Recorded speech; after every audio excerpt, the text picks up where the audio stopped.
Alistair, you go. I'm gonna That kill. sounded like I wasn't recording. I'm gonna kill myself. Oh no. That's the first that's happened. Oh yeah. I didn't notice.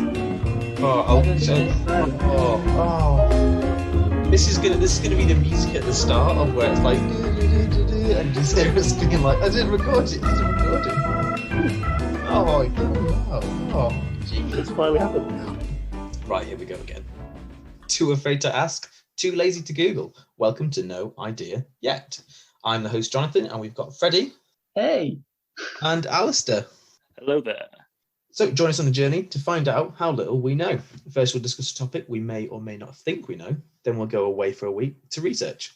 We'll then discuss our findings and hopefully learn something along the way. So today's topic is ethics. This is the first time for Freddie and Alistair learning about it. And if you heard at the start, we have recorded a bit of this already, so acting and We're going back in time about 20 minutes. But no, I think it's nice and specific stuff. So ethics, the first question was, what is /are ethics? Where are they from? Why do we have them? So I guess, what is the purpose of ethics? Freddie, to start with, or what's the description and purpose of ethics? Okay, so I'm going to completely improvise this in a fun way. Alistair, can you give me an animal? Oh, how about a turtle? Oh. Fine, tell. Johnny, have you got any other animals? A giraffe.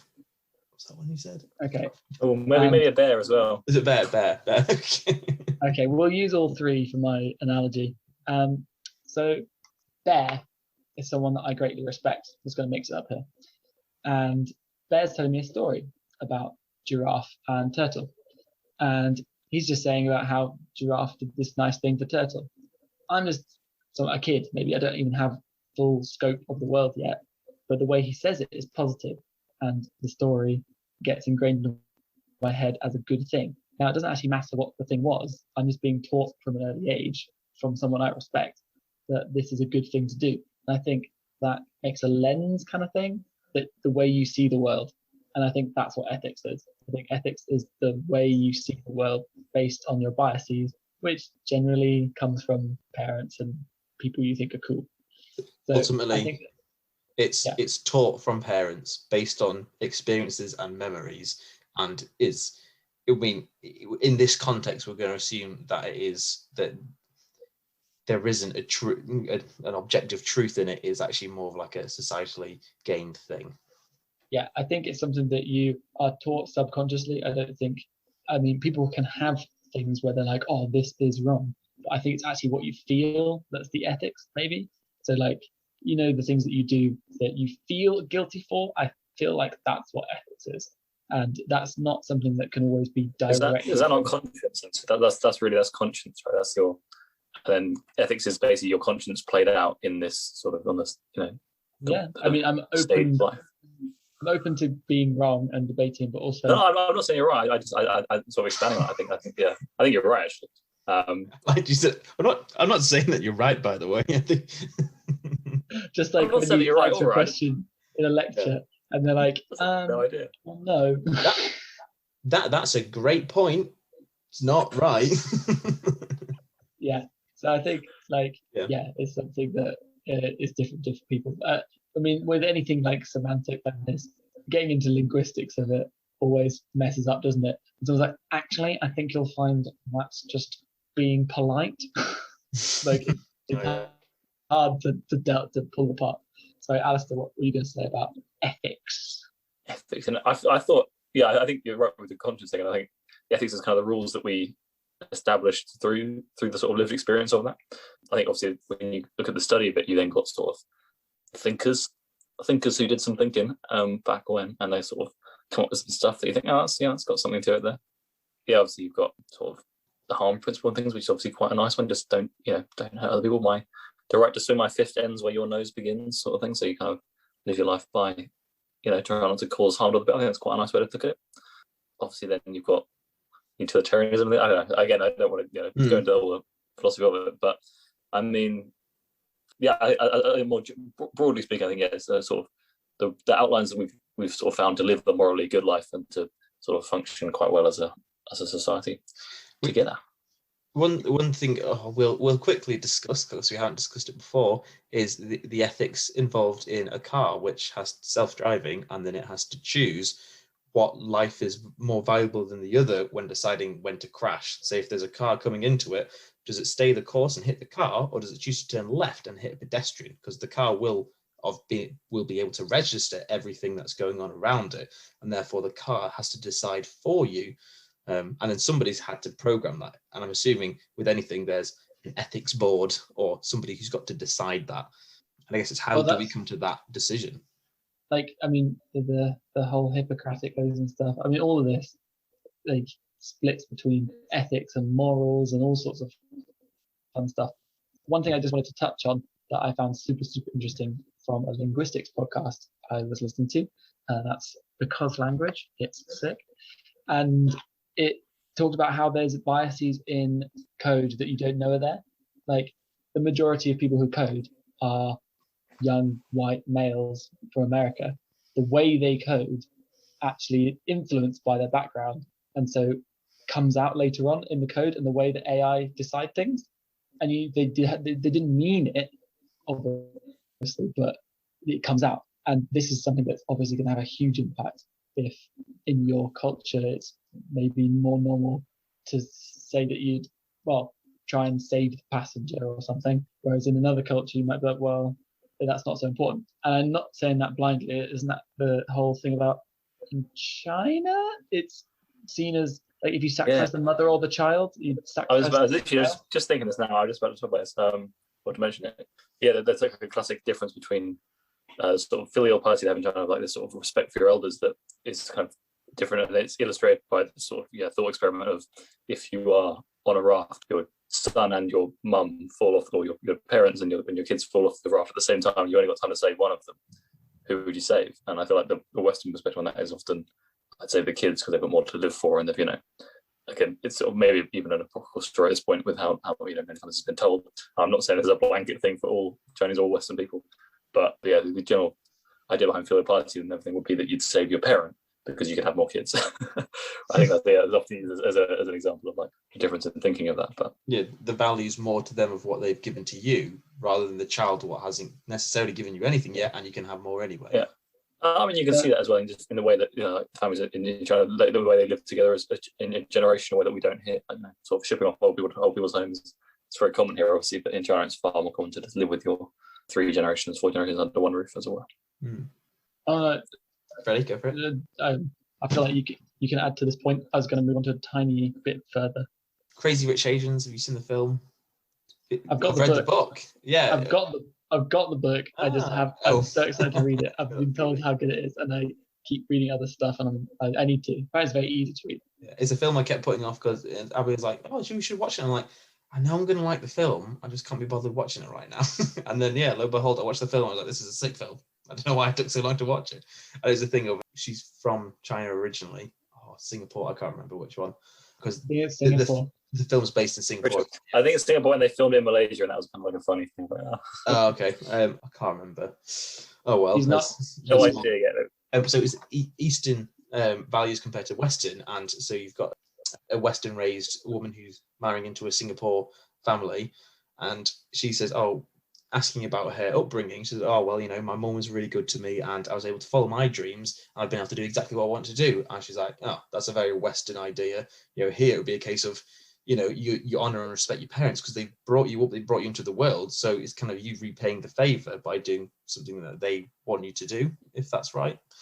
I'm paraphrasing, and I watched the film a while ago, so I may be wrong, but it's we think so commonly, especially in Western world, that Western ideas are the right ideas because they just seem to be echo chamber in our own society, and you realize that you're thinking in a Western way, and that's just like a biases that it's so large we don't understand we're in.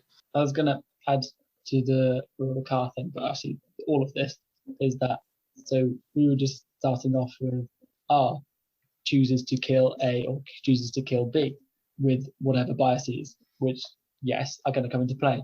But the technology is going to be so advanced, or is so advanced, it can probably see if it's a man, see if it's a woman, guess their age, or even see if it's how they're dressed, maybe, and puts extra information. I mean, all this information it'll take in potentially in some way or form. So, geez, man, the biases. Again, this kind of goes into the whole like playing devil's advocate and playing the real sort of, the thing of it. I think again on a wider scale, it's going to be just the overall numbers of deaths are going to go way down, because at the moment, obviously, deaths on the road is an absolute travesty of what we're doing as a society. But I think, in terms of, I think I said it in the one where we weren't recording, but basically the thing of like playing devil's advocate, you can always find like if you take the golden rule of treat others how you'd like to be treated, that sounds great, but obviously then there are easy caveats to that. You can be like, we'll weigh this, we'll put that. But I think the ethics, the more broadly speaking, the ones where we can just sort of have, these are good rules. This sounds like something that would be a nice way to live our lives. Let's do that. I guess I was thinking of like with the car thing. I guess you can disagree. Do you think ethics comes down to having to give a value to something, and a value can be positive or negative? So something that's bad is negative value, something positive is plus value. And so if you're choosing in a car, what do you save? Do you save the person in the car? Do you save the car? Do you save the child or whatever? And then you've got to choose value. What's more valuable? Is the car the most valuable thing? So going to the bushes, doesn't matter about the person inside it, because that is worth a lot of money. So you want to save that, or at least the person inside it, because they're worth more money than the other thing. Do you want to save the mum? Because, well, if the mum dies, the baby's going to probably die anyway, so it makes sense logically. But then do you want to save the child because it's new life and there's more wasted potential otherwise? And it's, I guess my thing, what do you think about the idea that it's trying to put values to something, positive or negative? Alistair? I agree. I think obviously that's where you kind of get into maybe the AI. Okay, this could be a bit of a rabbit hole, but I think in terms of what Freddie was saying earlier about how ethics is more about what you feel rather than what you can actually rationally say is this is X value, this is value, and everything. So I think that's where the conversation with that gets a bit more nuanced. But it's not like self-driving cars are the first time people have to make these ethical decisions. So I think a lot of the time there are so many other factors at play that ethics isn't that high on a list of like a company's like obviously famously unethical companies like Nestle and like tearing up rainforests and everything for their own profits. And it's not like a new thing really in terms of the world. It's just an evolving thing, perhaps. Yeah, I guess my thought of value is because if you have to code something, you'll have to put a number to something else, and it's like if so and so's like this equals this, then go for that. I imagine I can't code. I've only done very little art, but Freddie? Yeah, I mean, just I'll try to stick to your point about values. I mean, on one side, yes, it's probably going to be a lot of values that are added up, and whichever one comes to the slightly higher is the option it's going to choose. And you just have to live with that because that's just how it's going to be. And on the other hand, you kind of do that yourself, just not obviously with numbers, but with feelings. When you make a decision in your day-to-day, I mean, when you decide to or not to give to that homeless person, like you're weighing up random feelings, and whichever one comes on top at that moment is the one you go with, right? I mean, and I'm not even saying that giving is or isn't a good thing. It's just how you feel in that moment. And on a different day, because emotions are temporary, you'll feel different. So I think ethics are fluid as well. And it's all about the moment, maybe. Yeah, because I guess we focus on the car thing. It's like when you have to write it down, whereas most of the time ethics is actually a personal, said before, as experience and memory based, or whatever that's a thought of how it could be, of like, when you don't write it down, it is super fluid. So this is the topic I want to get to. So the idea is, so if your ethics are based on memory, so the idea of like something isn't nice because you remembered it, effectively, isn't it? So you're able to base something like, well, I didn't like that because it happened to me previously, and I still remember that as a negative thing. And not that necessarily saying if you get rid of the memory, it gets rid of the ethics, it just gets rid of that negative experience. So say, total recall, you can alter someone's memories. So, or maybe even Sunshine of Spotless Eternal Sunshine of a Spotless Mind. Yeah. Thank you. Everyone. Yeah, so you can get rid of memories. Does this change ethics? Because say if somebody is, assault or something like that, and then if you suddenly get rid of that memory for that person entirely, what happens? Because the person still did it, but it doesn't have the negative thing. So say if even someone got in a fight, assault, but then you're able to change their memory so they don't remember the assault and they don't remember the recovery negatively, then what's the harm? And nothing was, the biggest thing is nothing's permanent. What was the damage done? And therefore, does the ethics change? Because it's like, well, if we can just get, this is, granted, this is a hugely, I think, like, immoral almost thing to do, to like, we'll get rid of the problem by just, putting Tipp-Ex over it kind of thing. But what are your thoughts to that? If you can change memory, does it change ethics? Yeah. An interesting question I've heard of this is if you had a choice between going on a holiday that was like absolutely amazing, it was the most dream holiday you could possibly think of, but afterwards, after you've been on it, you take a pill or whatever, you forget it. So you live your life afterwards and you forget, you forgot that it's happened. Or you can just have a really mundane kind of like fine holiday.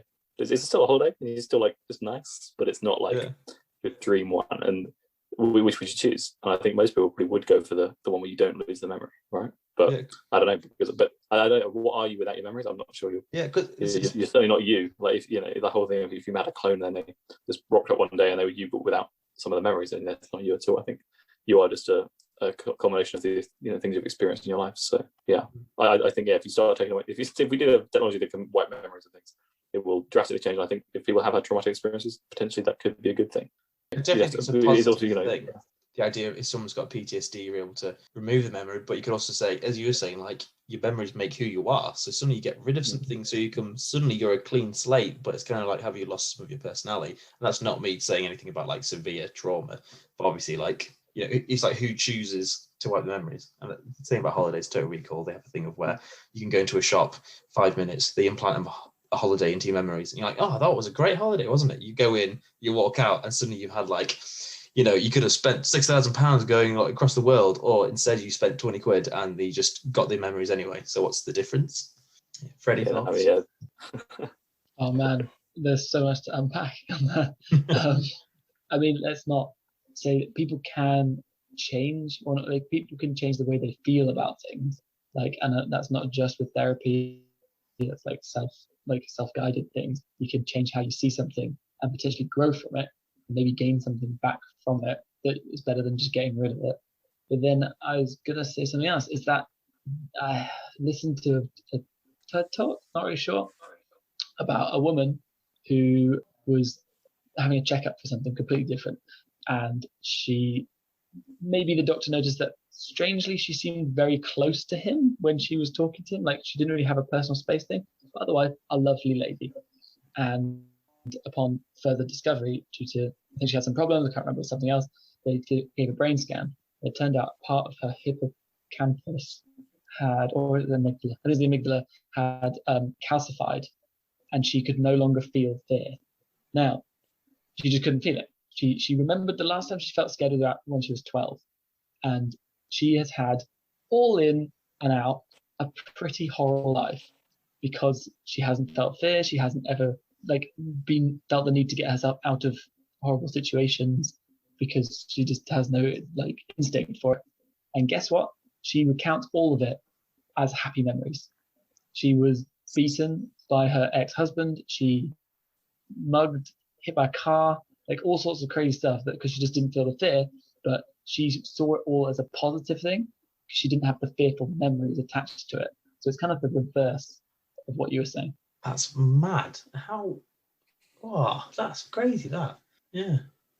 Look it up. Real story. Yeah, and do that thing of like, okay, so when you start changing, altering, you're saying about genetic altering people, of when you start altering memories, for instance, or how we feel about things, who decides what is a normal person or how we should feel normally? But then suddenly if you're well, everyone has lost all fear, everything's just fine and dandy, and it's ethics aren't an issue anymore, just do what you want, everyone's okay, and it'll be really bizarre. You could lose your leg and you'd be yeah, no, it's fine. Yeah, I remember I lost my leg. Yeah, it's fine. It's annoying, but I mean, it's not you don't remember the trauma. There's no trauma. Yeah, and I guess is that something which I guess if you to look at certain things is that what boils down to is avoiding those negatives, but what happens when you suddenly have no negatives? Yeah, do you need a balance kind of thing? Yeah, the yin and yang and all that sort of thing. Yeah, do you if you don't have those negatives, then is your life just instantly happy, or does it become this sort of weird kind of you're neither, and you're just kind of like, oh well, because obviously, like I said, it's a great example of how quickly you get used to something that's better, right? And then if you try and go back to the old thing, it's like worse. Like obviously, good examples, if you get a new phone and then you use your old phone for whatever reason, you're like, oh, this seems rubbish by comparison, right? Or just the little things that annoy you, but no problem when it was your phone. But then, okay, maybe that's a poor example, but you know what I mean? Like how quickly you get used to something that's like new, it then becomes quite difficult, I think. So again, I think that could be carried across into that world. The point that I forgot I was making and then left and then remembered that I was meant to be making this point was, like you said about memories tied to how you feel about something in the past. So yeah, if you got rid of the emotion, can you get rid of ethics? Does it just disappear? Which would link back to my turtle story. Yeah, I mean, that's what I feel like it kind of does use. Plenty of things have happened that only exist in people's memory. The only like I got a great example, the oldest person in the world, the earliest thing they remember. They'll be the only person who remembers it, and then once they're gone, it's that's the only place it really exists is in someone's memory. Then also, like again, memory, and I think we could do a whole episode on memory. I think it's fascinating how little we understand about it. Yeah, do you like obviously your brain is a very weird way of remembering things, and when you actually, if you go back to that place, or if you do, if you see a video, especially of something that from a time, you're like, oh, I don't remember all that at all. So yeah, I think memories are the core of what it really is to be human. Actually, I'd go as far as to say that. Yeah. So would you say then, for let's say to make an ethical decision of suddenly you find technology to alter memories, would you say actually we should probably stay clear because the fear of we could change a society to a point of something unrecognizable, which may not be beneficial for the society as a whole? So I think the Pandora's box of that, we're very bad at closing Pandora's boxes. Yeah. If history taught us anything. Yeah, we just open it and we open it. Not opening it. Could you imagine? Sorry, we're not very good at not opening it. Could you imagine going, like when I remember ages ago, it was like you could get a spa treatment where they put like steaming air, just like steam across your body and it exfoliates you and whatever. It went wrong and they just had boiling water, just burning water, scalded all over their arms. They got like 2nd-degree burns everywhere. What happens if you did that with wiping someone's memory accidentally? Oops, that's 40 years gone, not 20 minutes. It's like, oh, sorry. You killed them. That's death. That's who's gonna sue you? You don't remember that you don't remember. That's from that. What's the first 15 lives of Harry August, the book where certain people in the world, they just die, but then they come back to life again in the same body that they lived their life in. So it's time travel vibe as well, but with the same memories. And then the sort of 2 ways you die as I can't remember the name of it in the book, but yeah, I can't remember. The 2 ways you die are, you don't remember what you do. Oh, I remember how it was. I don't remember what the name of them. The names of them. Yeah, so there's 2 ways that they die. Basically, it's like one is that they obviously die, but then the other one is that if you actually lost your memory, then that is a sort of form of death, as it were. I just thought of something that ties in with this as well, but not really ethics. Again, it's kind of going down the memory lane thing. Is if when you go home, like a childhood home, and you really find things you'd totally forgotten about. If someone had just thrown them away, you wouldn't know. This is like with clutter. Like in my garage, there's a load of stuff that needs sorting out, and it hasn't been. Or like when we moved house, there's stuff that was put in storage, and it must have been there for about 6 months as we stayed with my mum before we got moved into a house. And you were like, suddenly you moved into the house, and it was about 2 weeks until we got stuff out of storage, and you're like, like we're fine with everything that we've got. Suddenly all the storage stuff comes and you're like, why have we got so much stuff? We didn't need it. And then you're going through stuff like, oh, it's got sentimental value, that's why. And it's like, so then you got to like, yeah, or like this will be handy later on, not right now, like a winter coat, for instance, in summer. And it's, yeah, but the idea of memory, it's sentimental thing. Maria Kondo Maria. The lady who declutters people's houses and says that you've got to go through the stages, first of all, the easy stuff and the hard stuff, and then also recognize why you want something. And if it doesn't fulfill enough, you throw it away. My best thing is just, if it's just sentimental, take a photo, throw it away, put it in a little folder that says sentiment or something like that. Winner. But the toys, the childhood toys. Although some things of my mum has kept some of our baby toys, and now they're being used for Ezra. So it's kind of like, that's actually you're a bit of a hoarder, mum, but this is actually come in value. So fair enough. Fair enough. That's gonna be quite cute though. If they've got like a photo of you as a baby with a toy, and then you've got your son as a baby with the same toy. That's pretty cute. I've just got props. Like, I just keep all the props from photos when I'm a baby, just for that moment when I have a child, and then the grandchildren. That's all it is. Yeah, throw the child away. And the thing about plastics, of like, it was some friend, I think he's late 30s, and he said, oh, he had this little red plastic table, and in the corners there's little like pockets, and there's little red chairs on it, little kids plastic one. I was like, no, what? That's familiar. And I was like, I swear I used to like either have one or maybe like church had it or something like that.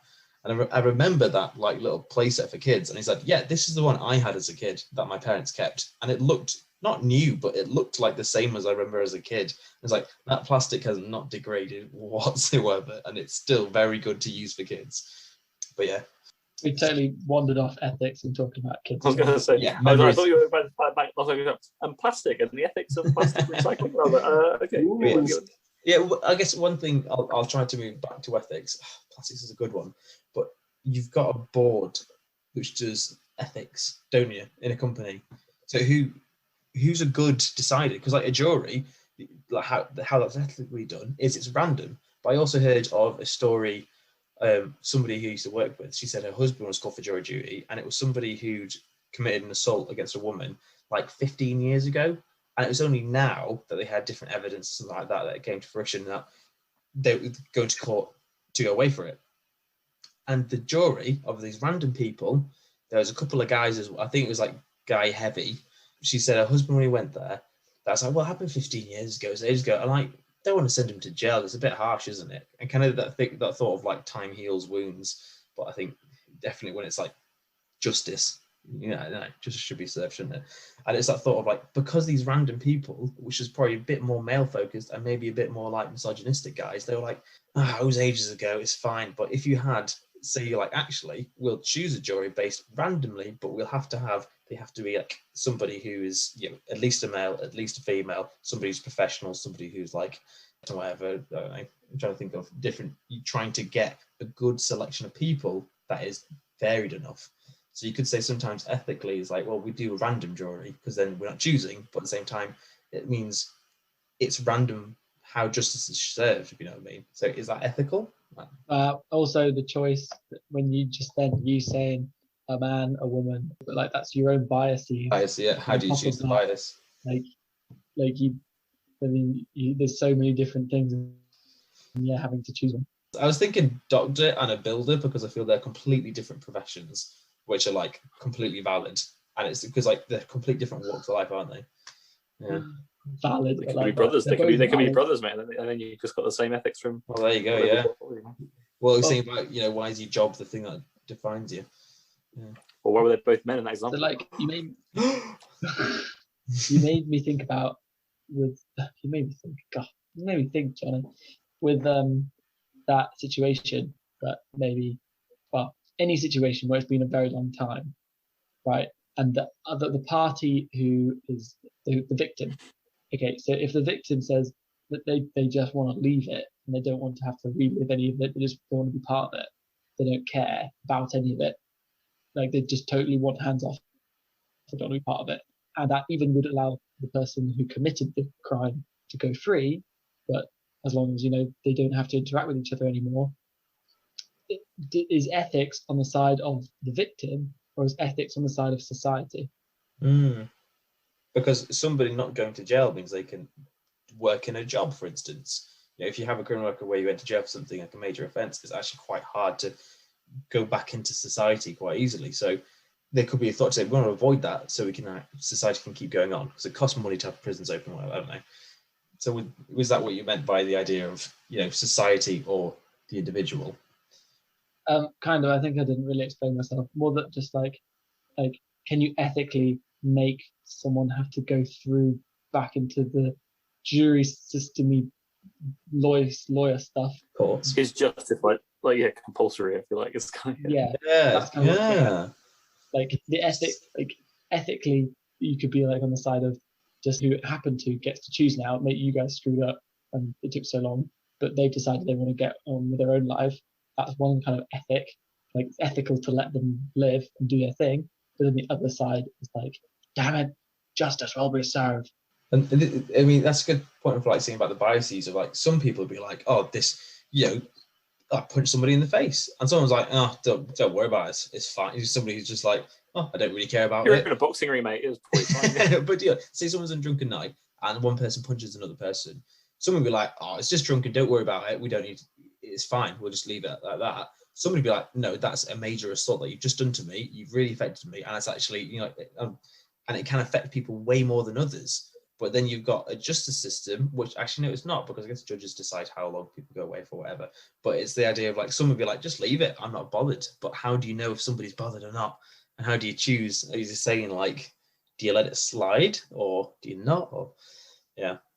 I think it comes down to this whole thing of ascribing more general rules to very specific situations becomes very difficult. I think that's when, like I said, again, when you play the devil's advocate, you can always find these loopholes and flaws in people's arguments and things. But I think in general, I think there's enough stuff we can all agree is morally good and bad things to make some halfway decent progress in living good lives. But I guess a lot of things we have to, there's so many people in one area, we've got to assign some people to make the decisions for us of the decisions that we don't have to think about half the time. Be like, well, what should happen to this person? And I'm like, well, I don't know. Get somebody else to decide and we'll pay them for it. It's like, cool, okay then. Job has been made. Do you guys think the internet's a kind of quite a good, because obviously I know there's a lot of stuff, the cancel culture and the general stuff, people just jumping on bandwagons and witch hunts and things on the internet. But obviously the internet, it has allowed people to gather on en masse in a way that they never have done before and voice their opinions on something. So do you think that would be a generally, like, say we had a jury that was like put to a vote of millions of people, or something like that? What do you think about that in terms of, would that be better or worse than the current system? So you had like some sort of AI that could just, I don't know, this is off the top of my head really, but what do you reckon? It's quite, what is it, like democracy is nothing more than mob rule. So I guess the thing is ethics higher than the people that they serve? So like, is he saying if everyone suddenly, like, let's say Kim Kardashian got somebody out of prison because she's popular and current, she was able to do something, and is that a case of you put it to the popular vote of millions across the world, and suddenly because somebody said something, they're affected by biases that they vote for this, and it's not because of based on good ethics, it's just based on the trend. I mean, the thing about democracy, is that not everyone is qualified for everything, and I guess the idea is that we all should be qualified to choose ethically. So that's one side of it, and the other side is, would you really want everyone like in the world voting for each thing? And then you get you get a weird ass average of what the world thinks about that very specific situation. So that could go both ways. I think it's a bad decision because, I mean, like, there's a reason people are in certain sectors is because ideally they're the best at that because they've just trained in that thing. But then when it gets to something like ethics, I get what you mean. Like, ideally, everyone's good at ethics. Man, that's difficult. A little, did you know, is I didn't know this. You may know this. May know French better than me. But so a baguette, what we think of a baguette is like a long piece of bread. In French, it means wand. So it's baguette de pain, which is bread wand. Of bread. Yeah, a bread wand. And so baguette magique is a magic wand. And I just think that's something which I didn't know, and now I do. And it's like, baguette is what we only see as bread. It's like, no, French, like, no, it's just a wand. You're just calling like bread wands. I think that's mad. Every time there's a fact, and I think it's to do with the episode, and it's not. No, come on. You're like, fact guys, they were like, where did you get these from? Because I had no idea. Now I do. I do enjoy it. Did you know that before though? I did not know that, I must confess. Yes. It was a good fact. I put that up there in my facts that I will recount in the right situation. Yeah. Well, so I'll start to wrap up here as well. So the questions I've got. So write down some questions. The first thing, get the dictionary definition of ethics. Also, if you can, so also you said something about like, Aristotle, and like, is this, kind of philosophers of where it kind of became, where did it start? And that's a huge question. It may not be answerable, but a kind of an idea to be like, you're maybe like, oh, the first ethics committee that started was in like, I don't know, England or something, or, maybe it was in like Rome or something like that. And the final one is who decides. And as you were saying, Freddie, of like, surely somebody gets to a point of expertise, but like, is there a job? Yeah, who decides ethics? And see if there's some like governing body. Yeah. So we'll see you in a week, and you'll see us in a couple of seconds. It's been me, Johnny, Freddie, and Alistair. There's 4 of us. Wait, what? That's been me, Johnny, Freddie, and Alistair. You forgot to record that one. I hate so much. I looked up and I was like, Could you imagine if you'd have said, and that's me, Johnny, Freddie, and Alistair, and then we've been here for an hour, and you were like, oh my god, I didn't record the whole hour. Yeah, do the topic, got research. Right, so should we get into it then? Yes. Let's do this. Right, so welcome back to the show. It's been 2 seconds for you and a week for us. The topic we were discussing was ethics.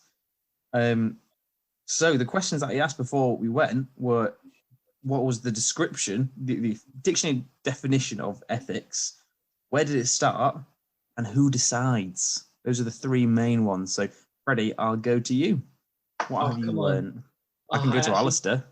I actually gambled that you wouldn't ask me first, so Alistair could say his dictionary definition. Alistair, what's your dictionary definition?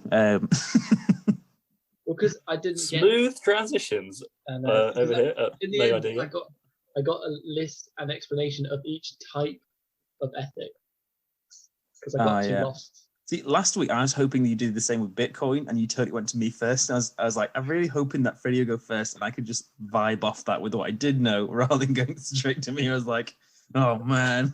It is like, who's done their homework first? Yeah. It's the other kids like.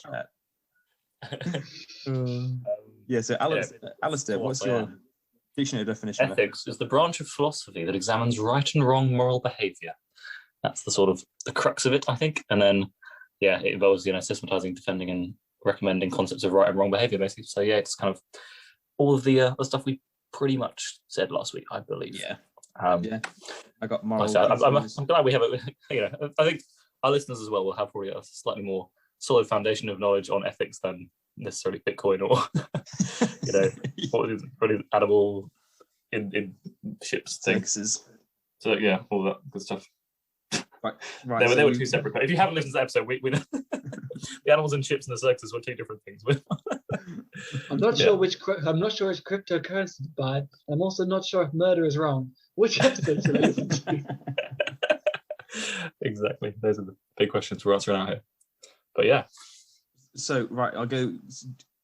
Well, let's go back to Freddie then. We've got the dictionary definition. I've got moral principles that govern a person's behaviour or the conducting of an activity. So Freddie, go into the types. So this one was actually way more interesting than I thought it was going to be. So generally they're broken down into how you figure out what is right and wrong, right? Because that's what I found ethics was. Ethics wasn't just saying it's what's right and wrong. It's how you come to that conclusion. So first one that comes up often is supernaturalism, which is basically another entity other than yourself, like a god or something, decides what is right, and you follow that in order to lead an ethical life. Would that be objective? So there'd be objective right and wrongs. Yeah, objective truth, objective right and wrong. See, now I've got a problem with that, but no, go on. Finish yours and then we'll delve into it. Okay, I've got like 7 to go through, so you might want to make some notes. Okay, the next 2 kind of tied together. One is consequentialism, and the other is duty-based. Now, this was really fun. So, consequentialism is that the good or bad is decided from the consequence of the actions, right? You can break this down further into being like, should you go after what's greatest, the best for most people, or should you go for what's best for yourself? Utilitarianism and everything, Utilitarianism. But it's basically the consequence. And then I was like, oh, cool, makes sense. And then there's the direct opposite of that. Imagine that in the definitions of what's right and wrong, the method for coming to your answer there are people who are completely opposite for what's good. The complete opposite is duty-based, which is it doesn't matter what the consequence is, you have to follow a rule and you have to do the right thing, inverted commas, right? So you must not kill under any circumstance, no matter if somehow avoiding killing like means someone else has to kill 10 people. It doesn't matter. You followed the correct rule. So like a fundamentalist, black and white. Yeah. But why then? Why? What? So get your ticket to the pearly gates, or I don't understand what's the logic behind that. You're given the rules, which are generally it's like you shouldn't harm anyone else. You shouldn't. I don't know. I can't remember what the main ones were. Like you shouldn't lie. That was another one. You should never, under any circumstances, lie. So you that's must a tricky follow one, this. Yeah, that's tricky, right? Which is really interesting. So, like, is it the consequence or is it the action? Anyway, then we've got emotivism, which I got confused with subjectivism, because basically they're like, it's not objective. Like, emotionalism is kind of like it's subjective to each person, and then I think subjectivism is kind of like it's either true or false, but that's also down to you. That is a bit confusing. Then we have intuitionism, which is intuitionism, that's it, where you figure out what's right and wrong by being intuitive about it. Like, this hurts, so I shouldn't do it to someone else, I guess is the general idea of it. And then the last one, which I quite liked, is situationism. Each case is unique. Like, there's a time and a place where something's good. Sounds like that's my favourite one so far. Yes, probably not the most controversial. Yeah, but in general, like all of them, I found, which kind of comes back to my definition, is they're important because they're how you define yourself, allow mutual trust in another person because you're like, we both agree on how to do things correct, and it benefits you in the long run because, well, hopefully people won't do bad things to you. Yeah. So Alistair, do you want to either rebuttal what Freddie said or first wrap off some things that you've learned? What do you prefer to do first? I had a very quick point I thought was kind of just a little bit amusing because it kind of relates to stuff we've been talking about. One thing we've done sort of sporadically throughout our episodes, sort of sprinkle them in, is the am I the arsehole things on Reddit, right? I think that's quite an interesting one because that is effectively a moral question, right? It's saying, am I morally right or wrong here? And it's it's a sort of modern day take on a sort of group, getting a group discussing like the world's the jury and they're kind of out on whether or not you're the arsehole. That kind of came to mind when I was sort of doing it, which I thought was quite funny. The objectivism thing, I think, is just the issue with that being that all of them you can find specific things where that particular rule is not the case, right? Like we were joking, I think last week we mentioned if the whole do unto others as you would want to have them do unto you, right? That's great for 99.9% of cases, but the one sadomasochist, it's not so much. So it's that kind of the thing about. I was going to get some more sort of real world examples, just like some things like ethics of the time and how they sort of evolve and things. So I was going to take a look at things that we look back at now and think that's absolutely morally wrong, and then kind of think about in the future what will future generations look at what we do now and think that's morally wrong. I think that might be quite fun to talk about. I have a few things that I've done on that. But so mainly, that's my main issue with Freddie's one. But I like the situationism one. I quite like the sort of, things that, I think the objective rules are, I find issue with personally. But yeah. How come? Go on. Is it just more of a case I just think there's always examples whereby you can say, oh, that's not the case. I think they're useful as a foundation, but I think you can build upon it rather than have them and be like, that's it, all right, job done, close the book. So the idea of like you shouldn't kill somebody, and it's like, but what happens if you killing somebody saves, you're killing a dictator, for instance, and it's a case of like that surely is going to benefit the greater good rather than whatever. Greater good. The greater good. We're going to come to it later, I'm sure. The fact that you asked us to find an ethics quote, and man, there are such trash out there. I'm looking forward to that.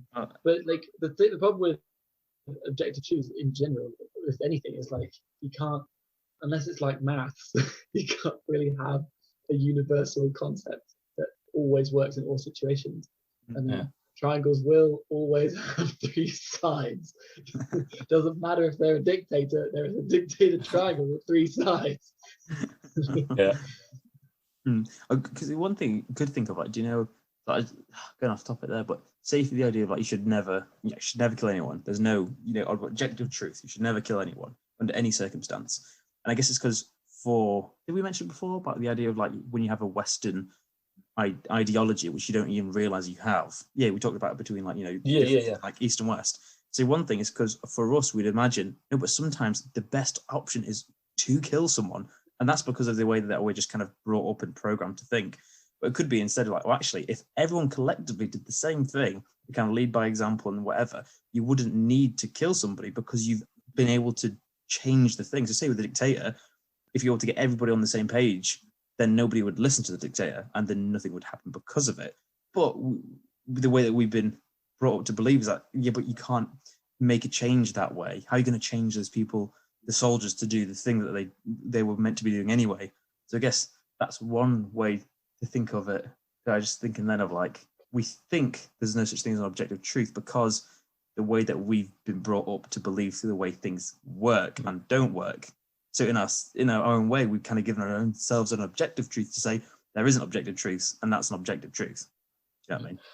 Yeah, I think the sort of second point I make on the objective truth thing is that it's difficult enough to find one that we all agree on anyway. I think it's hard enough even to find one that you find for yourself. Obviously people will have things that they firmly believe, and like I'm an honest person, I don't like kind of thing. This is an example.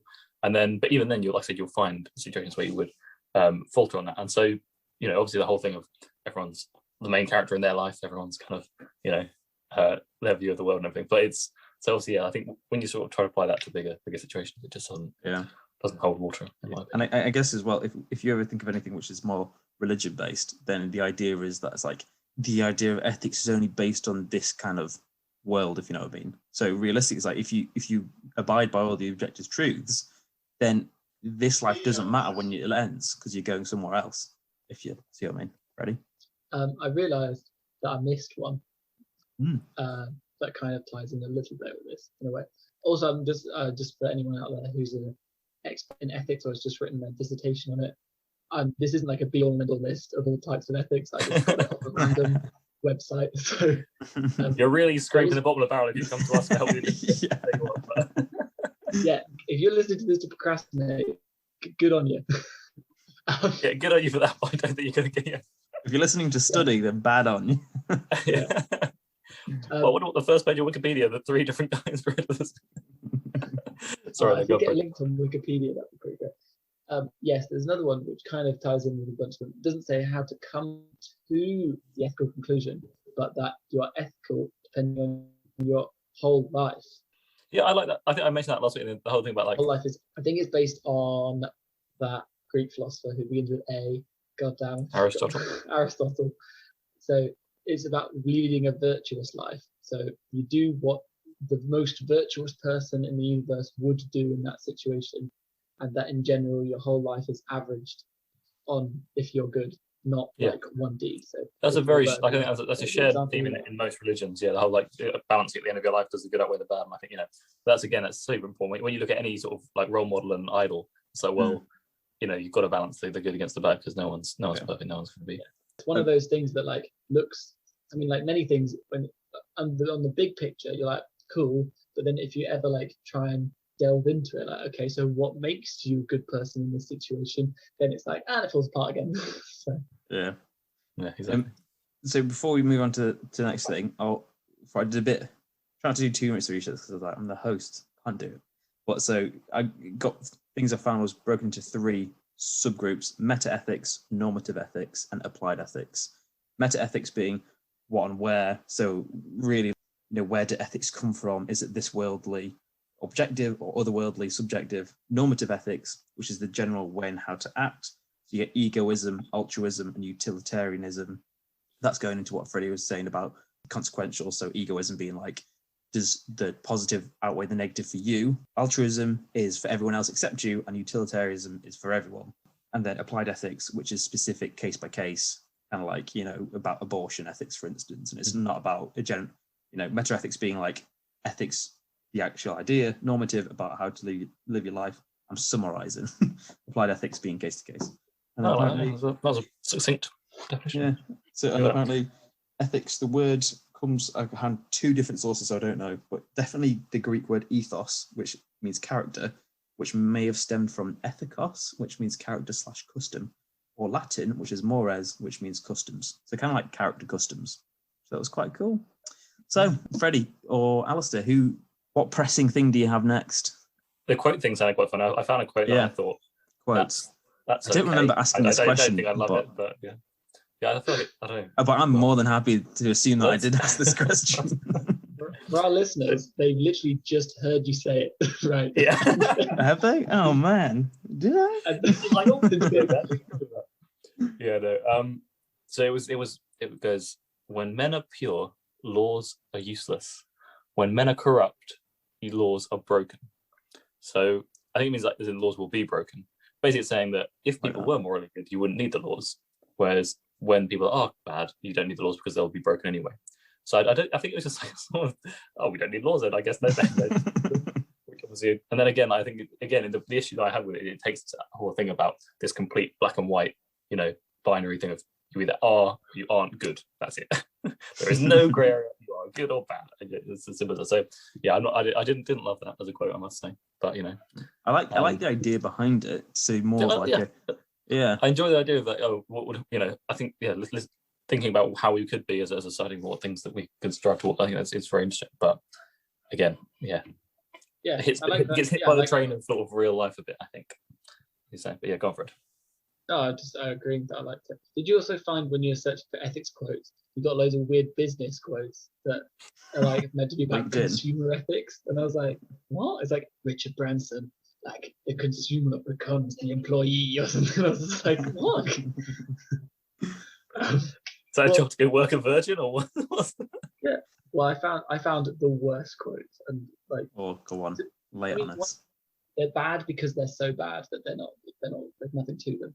Not even bad. Like you disagree with them. They're just pathetic, aren't they? One quote that by John Kenneth Galbraith. So if you're listening, John, your quote sucks. Is no ethic is as ethical as the work ethic. Yeah, that one rolls off the tongue nicely. Yeah. Mic drop. Yeah. Okay. Anyone? No. Okay. Next one. I don't have who wrote this. Ethical decisions ensure everyone's best interests are protected. When in doubt, don't. Yeah. Cautious. Yeah. Curiosity killed the cat and all that. But I mean, So I think that's actually wrapped up the episode. To be honest, I think that one quote's done it. That's be all. Anyone needs to know? Just We've done it, guys. Just don't. I've got another not great ethics quote that just sprung to mind actually. Mm-hmm. It's Ayn Rand. She's like a sort of, she's not the nicest of people, I don't think, in the world. But her thing, the quote, I think maybe it's a slight variation on that, but it was man's highest moral obligation is to his own happiness. And I was like, not 100% sure I agree with that. It's sort of just saying, let's all be really selfish, right? What do you guys think of that one? Hedonism. Yeah, hedonism big time. Yeah. Yeah. Wait, hedonism or hedonism? Because I've definitely heard both being used casually. I don't. American. Yeah, which one's American? Which one's not? I think hedonism is British, right? Yeah. Hedonism sounds a bit more American. Or heathens, bunch of heathens. Yeah. That's hippie drama is hedonism, but all accents are valid. But if you say Bath, you're not from where I'm from. Wow, Freddie's guide on accents. You either are or you aren't from the south of England. Yeah, that's it. I just coincidentally heard a Turkish proverb today. Do you know one of those things like, I'm assuming this is a Turkish proverb and not a case of somebody just feels particularly woke, came up with a good idea and then put proverb at the end of it. Of the forest was shrinking, but the trees kept voting for the axe. The axe was clever and convinced the trees that because his handle was made of wood, he was one of them. I quite like that. Sneaky, politicians are lizard people, that's what you're saying, right? Effectively, yes. They're faking humans well enough that we'll believe they're humans until they reveal their very sharp metal heads.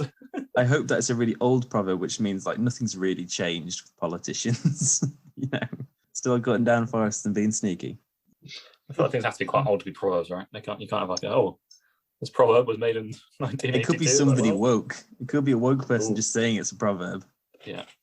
Man, I do occasionally hear, those golden proverbs. You're like, wow, that's really cool. I like that. Yeah, don't remember it at all. I saw a thing. I was reading a thing, and it's a nice little quote. For some case of ethics comes from those individuals willing to make a difficult choice and think about big questions. And then it brought me to the thought of, as I know of it, quite a lot of law, especially in courtrooms, is you having to learn loads of different court cases, because effectively what you try to do, rather than trying to reinvent the wheel every time, you go back to a well-known famous court case and say, like, well, what did they rule then? Are we going to say that's close enough to our case now? So that's how we proceed. Yeah, okay, so I thought that would be more applied ethics. That's what happens though. Like, I don't know that it kind of cut out. Like, people know other cases in cases, right? Like, look back at the case of Egbert versus Edith, 2012, and you look at the outcome. But I mean, that's what. Oh man, I did help someone on their dissertation about this, about how footballers who became millionaires was because of one guy, I think the French guy, who wanted to play for a different team, but he wasn't allowed to do it because the rules meant that you couldn't get paid for a certain. Oh man, I'm really ruining this.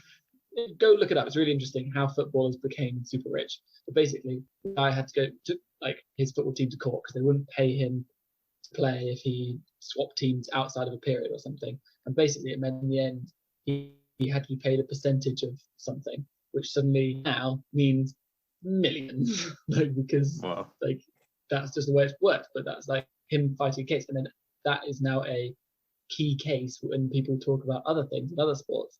They use that organ. I think if I've totally said this wrong, please send a message and just clear me up on this. But it's interesting. Yeah, but I do think the whole court is kind of like just not passing on the blame. I can't think of the phrase where you're just passing on that kind of responsibility to be like, let's just check that somebody hasn't done it first, and then just assume that's the right thing to do, rather than having to be bold enough to say whether it's right or wrong now.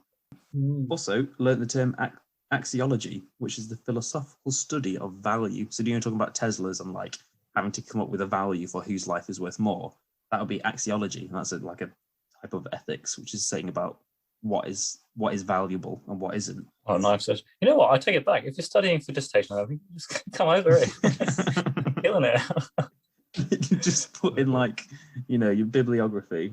This could be a bad one. No idea. ... yet in the bibliography might not fly to.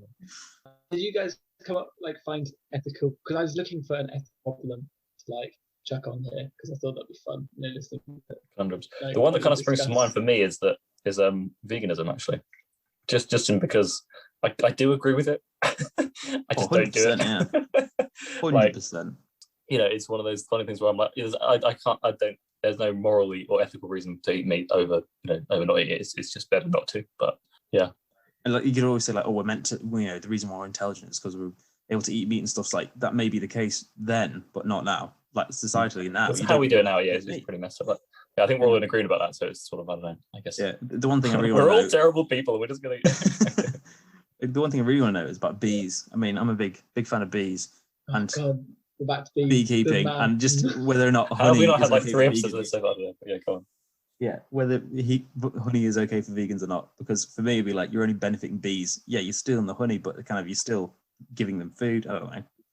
And they're insects. No, insects have no laws. There's other types. No, there's other bees. There's other types of bees, and you your monoculture. What do you call it? Where you to have a monoculture of just where you're only having one type of bee. I don't know. I do think if you sort of keeping animals and you're doing it, like I said, if I had chickens, I think, and they had eggs, I feel that's you were keeping them, you kind of knew them, as it were. I did feel you'd have to feel better about eating those eggs, maybe. I think it's ethical hunting as well, of where you say you're going out and trying.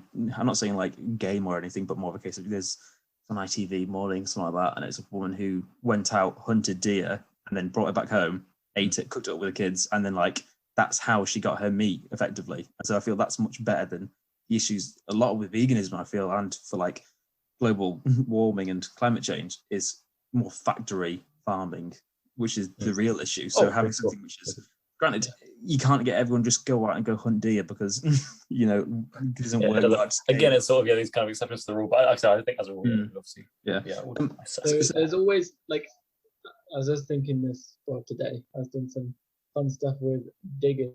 I was there like chopping down these like small trees because I'd been asked to clear this area, which like is understandable because it's overgrowing and it's for this thing. And then I was like, I know that all this is being used. I'm in Germany right now. All of this is taken very eco-friendly way, made into a biofuel, and is then like used. So I was like, that's so bad. And I was just like thinking about how there's always a better way to solve the problem we have, basically. And it's just people are too lazy or incompettent yet to do it. They've been chopping down trees for fuel, but you're like, you know what? But I feel good about it because no, buy what it does. Not for like just random burning. Like, I mean, in England, when I worked as a gardener in England, you just made a monster bonfire, just set it alight.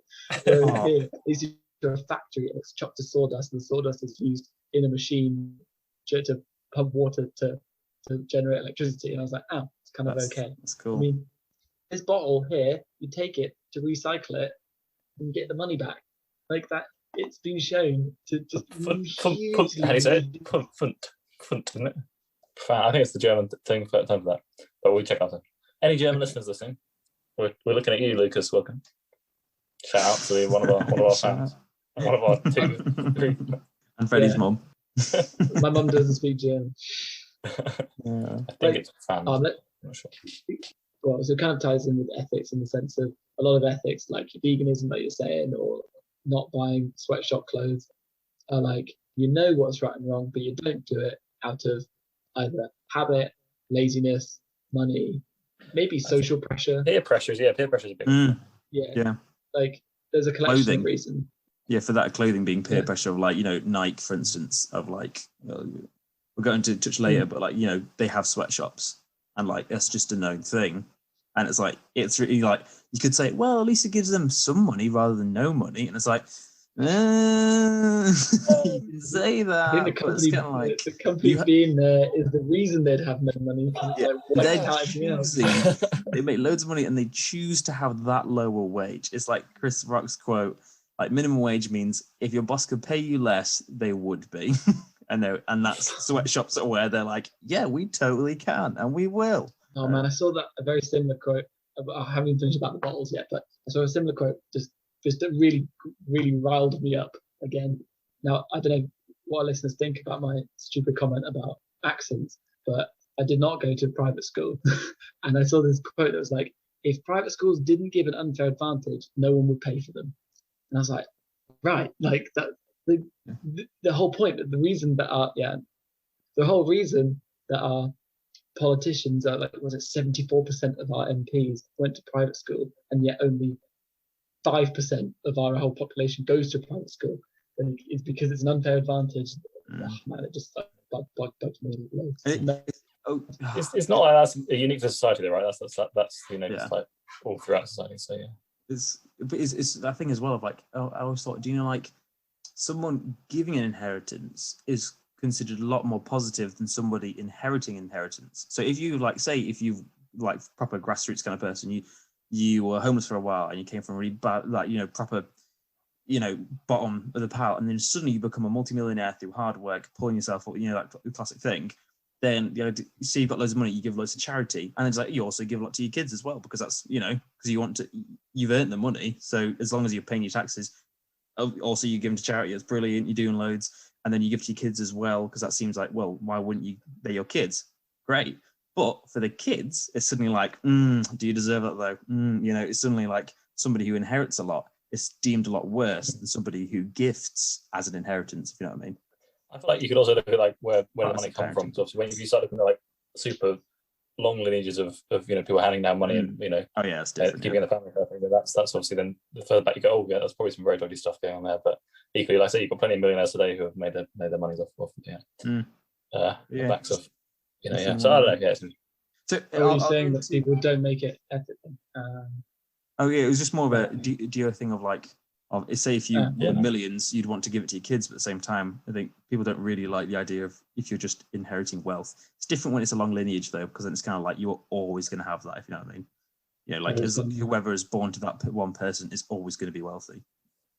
Yeah. Hmm. Well, that's yeah. No, it's difficult. Like people who like suddenly are rich, don't know how to handle it, versus people who are born into it and then they're kind of like they're brought up understanding it in a different way. I don't know. Yeah, I mean, there's a flip side of that. Obviously, they could be less so. And obviously, I think it's again worth noting that we are incredibly lucky in that even being born in the country we're born in, let alone fully everything else. So yeah, but I don't know. It's interesting. Oh, you're starting a whole new topic, are you? No, I thought the point it's going to make. That's going to really annoy me now. Really annoy me. Take your time, mate. You're editing this one. What are you going to say about bottles, Freddie? Okay, I'll continue with the bottles. Basically, one of the things about laziness / it's just not that easy for you to do. Like in England, for example, you can go and recycle your stuff for free, or at least in small quantities for free, or put it in the right bins. But it's not made necessarily as easy as it is here in Germany, where it's amazing that I can take this bottle back and I get 25 cents, which is added originally to the price of the bottle. So I'm not actually making money. It feels like I am. And there's something like 99 people, 90% of people who recycle, and people in the streets pick up the rubbish and put it in the right bins. And it just makes sense. Right? It just makes sense. Yeah. 5p plastic bags. They're a big deal. We're back for our listeners to about 20 minutes ago. I just can't get over 5p plastic bags. I'm sure you've forgotten about anything. Right. So one of the questions that I asked is who decides? So I don't know if you went anything to any ethics committees, if you looked up stuff like that, or Alistair, I would think it always comes down to the individual, really. In 99% of cases of this, but again, obviously that's just looking at one little small sort of section of it. But yeah, no, I think start it with you. Listen to Man in the Mirror. Michael Jackson. That's where I get all of my moral learning from. Michael Jackson, of course. Why would you not? Start with the Man in the Mirror. Freddie, do you get anything for ethics committees or anything like that? Well, it reminded me that I should have looked up something that I wanted to look up, who decides. Amnesty International kind of thing. I did one thing for talk about religion, stuff like that. One little thing I found was between English and US churches. So it was based on the US Catholic Church and English Church of England and how they differ. Both are tax exempt. Well, the UK is a little bit different. It's more half of it's tax exempt and they get whatever because they're a charity. Whereas in the US, if you're religious, you're just tax exempt. Whereas in the UK, everything's transparent. So Church of England makes $1 billion income a year. 160 million goes on maintenance. They own 45% of grade 1 listed buildings, which is kind of mad. 189 million goes on staff and clergy, and the rest goes on mission agencies, national and international charities, outgoings of $1 billion. Effectively, everything's transparent and they're more or less always in loss. They don't make any profit. It's a very much not for profit. Whereas in America, they do a lot of good as well. And apparently they're the second largest non-government provider for healthcare, but they make the same profit as the big companies out there. They make a lot. Everything's you don't see anything. They don't have to disclose any of their accounts or finances. That's where you get some weird billionaire preachers who are definitely more about the money than they are about the God. But yeah, and the thing I'm trying to bring to this is, as in who decide, because they have, Church of England has a 5.5 billion investment portfolio to get 4% return on their investments, whatever. It's who decides on what to invest in? It's an ethical investment advisory group, and they try to invest in things that go along with Christian values. And one thing of you said about alcohol, they don't want to invest in an alcohol company, for instance, or they try not to invest in anyone who makes more than 5% of their income from alcohol. I was how hard has it got to be nowadays to invest in something which has no negative ties? So you couldn't invest in Nike because it's sweatshops. You couldn't invest in Apple because you've got labor and stuff like that. So you've got, imagine trying to find the loopholes of who can you actually invest in who's got no really grassroots stuff. They're this little girl's got a lemonade stand and we're gonna pump into that, and then she seems okay. And then another thing I looked into was WHO, so World Health Organization. They have an ethics review committee of 27 members, and The 27 members are from different walks of life. They're all professionals, and they're decided by the director of WHO. And I was like, but who appoints the WHO director? And that's the World Health Assembly, which is, it's effectively every member state has a senior health official who gets to vote. So effectively the world votes who the director of WHO is. So they're appointed by the mass. And I guess that's the thing of, like, for committees, usually they're the same with in Church of England committee thing. It's a case of they collectively vote people in to think who's going to be the best person for the job. So I guess who decides is usually through mass people. Who decides? Yeah, who decides? Oh, one person decides, or a few people decide, and those people are decided upon by the larger amount of people. I guess the same, similar to politics. You know, you vote for your MP who represents you when it comes to the table of the UK. And however, I'm just thinking, like, if I had to choose the leader of my town or something, and there's like 5 of us figuring out who would pick. Like, I think we'd have a good discussion about it and really chat about it. When there's like 7 billion people potentially, I mean, obviously not, who are choosing, like, they're all either easily swayed or nothing really gets done, aren't they? Like, what's the quote that? Okay, this is not necessarily a nice quote, but think about how stupid the average person is. Well, half the world is more stupid than them. And it's like, oh man. Yeah. Or is it like thinking of how smart the average voter is, and now I think half of the voters are stupider than them? I think it was by some American politician. I don't know. But like, I got lost in this committee thing because, like, I had a very quick Google about it, but I got confused and left it. It was the United States House Committee on Ethics, which is the Committee on Ethics, also known as the Ethics Committee. It's a good name. Is a committee of the House of Representatives that established, like, what's ethical, what to do if you think something's going to be unethical, unethical, and what to do if they think someone has done something unethical, and how to deal with it.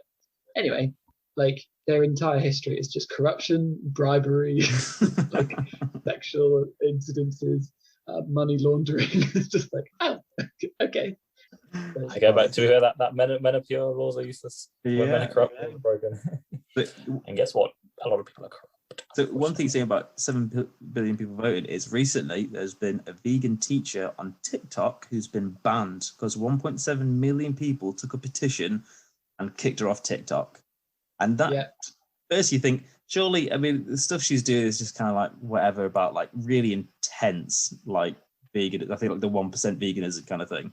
But it seems like, oh, surely is she causing that much of an issue really on TikTok? But then you think, actually, that is 1.7 million people petitioned. That's fair enough of how things work. The majority kind of decides on what is the ethic of the time, regardless of whether or not they're swayed by trends or whatever like that. Would you like to talk about what she did? I actually don't know. I just saw a little article about it. I've got no idea about this. Go on, Freddie. Do you know? I thought this was, this isn't the first time that people have been outraged by it, but that she was pushing for making her pet vegan.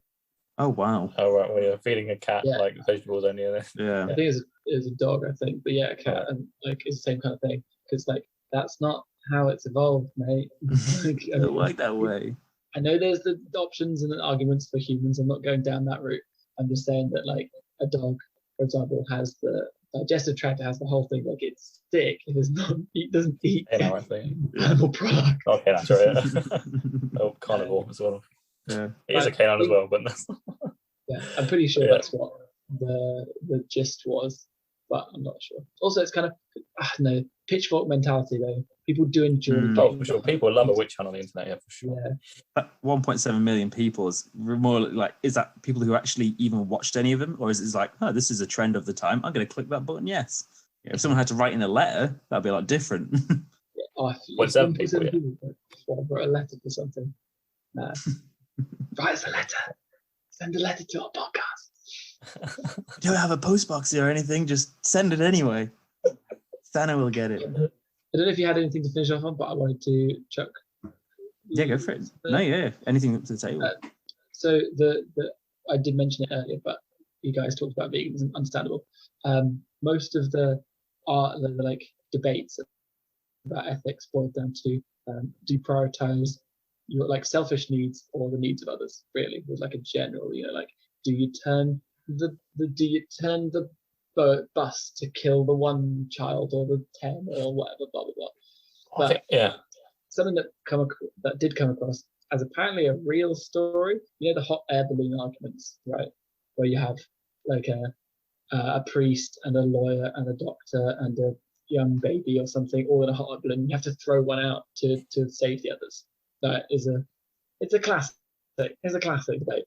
And I think there was a guy it's on a heavy boat. baby if it has the same. Yeah, they all weigh. We need to throw this baby exactly. out because well, there's enormous. Yeah, go on. Oh no, exactly. But I think this did actually happen, but with a boat. And there's a guy who's saying like, right, if we all stay in it, we drown. But otherwise, we've got to chuck out some people, and then potentially some of us will survive. And like in the end, he did, or the captain, I think, there's some bloke did throw some people off, and the rest did survive. And yeah, he went to like prison. Oh wow! Oh, good, yeah. Oh man, it's like, yeah. I mean, it's like those people who got found out that they ate, they resorted to cannibalism. I can't remember where were they in, somewhere in. I don't want to like generalize. The plane and the footballers who crashed the plane. Google it. They like, some of them they ended up having to resort to cannibalism to survive, and then everyone said they were heroes for surviving at the end, and then they found out what actually happened, which I don't know, like fair play, they had to do it and survive, and then everyone hated them. I was saying in terms of like the example about you said swimming the bus or something, valuing your own sort of well-being over the greater good, as it were, or how you want to describe it. I think just how you kind of acted in lockdown is a very good barometer for that, really. Like, it's, you are basically sacrificing your freedoms for the good of people you don't know and will never know. And it's like, well, obviously there is the element of, are you, if you are, or you have people who who are at risk and vulnerable and everything else, it's different. But if you're, if you're a perfectly healthy young, say, student, for example, when you're living, would it be okay for you to just, like for you, it would be, well, it's my life, I'll live it, and then but like I said, I think that it's a sort of very much real world example of that. Same thing. That's such a cool point saying that, because he's saying like, because what I think from the start is egoism, altruism, and utilitarianism. Whereas that technically everyone is having to be altruistic because they're sacrificing their own. It's more negative than positive for them, but it's more positive than negative for the collective. But that's for everybody. So everybody is disadvantaging themselves for the kind of collective, if you know what I mean. So it's a bit of a weird one, because it's kind of like... Well, it's mad. When you think about that, it's like, well, there was never a vote on it. Obviously, there was no time. But the government just said, no, this is what we're going to do. And it's obviously, I don't think there's massive riots about killing old people and killing, obviously that's kind of what people, I think, but that's just in my circles. There probably are a lot of people who are kind of, very much like, oh, we should, get the country back moving again. Survival of the fittest kind of thing. So it's a crazy kind of thing to throw that into it. But anyway, so I don't want to. The Beastie Boys were wrong. You don't have a right to party. Okay, saying of, I've not heard that one. That's quite you're saying about the cannibalism thing. I saw the subreddit 2 Sentence Horror. If you've heard it. I was like, oh, well, that's a nice light-hearted thing to end the episode on. And no, we're going to go back to cannibalism. Go straight back. So the first sentence being like, after having to resort to cannibalism on the boat, the thing that sickened him more was the sight of land. That's the end of the show. We've done talking now. I'm Jonathan. Thank you, Freddie, and thank you, Alistair. That's been Ethics from No Idea Yet. Thanks for that. Thank you, sir. Oh, wait. I've got a little fact before I go. If you go running or hiking mainly, don't forget to trim your toenails. Otherwise, you can end up losing them. I never thought. Well, that's just like good advice anyway, to keep your toenails short, maybe. Like, he does. Yeah. Well, they're not my toenails have got 2 inches long. I better cut them because I'm going to go for a hike. Like, what? Well, it's not even like particularly long though. Do you just not effectively not so the like? It depends how your toes are as well. Like your toes, they're like all toe, tiny bit of nail, and like your thumbs. But I can show you what toenails look like if you run a lot at the moment, because I'm running a lot and my feet look gross. Oh, there you go. Well, I feel like this. Oh, here we go. Gross. Oh wow, nice. That's proof. That's proof Yeah. right there. Yeah. I thought because I was talking to Alex about she said, Freddie's learned a fact today. Apparently, Freddie, when you have a baby, you got to check their fingers and toes and penis if they're a boy for hair that gets wrapped around it, or they're like their fingers fall. And I was there like, surely I'd notice. And they're like, she's like, no, apparently you don't. Totally not. You don't realize. I feel like sometimes like a woman said that her kid was just crying and crying and crying. I'll check it all. The nappy's not wet. They're all fine. It's because there's a hair on the penis. Other times, like most of the time, they've got the feet covered. They have little baby grows, so you don't actually like. It's quite funny. You think about it. Babies aren't naked a huge amount of the time. Mostly they're clothed. Like very rarely are they naked. Other than when you're fully changing them, or even when you change them, the most are clothed. You just change the nappy off, put it on. As like apparently, I nearly died when I was born because the umbilical cord was around my neck, and the nurse only noticed because my dad pointed out to the nurse. And so she's like, "Is the baby supposed to be turning blue?" And it was choking me out, so I would have, Oh wow! I could have died like a few minutes after I was born. That's mad. Now that's all for the show. Thank you for listening to No Idea Yet. If you like the show, you can also follow us on Instagram. It's No Idea Yet Podcast. And if you have any comments, information you thought we missed, or recommendations for the future, drop us an email on noideayetpodcast@gmail.com. Stay tuned every Saturday when we drop our new episodes. And thank you for listening.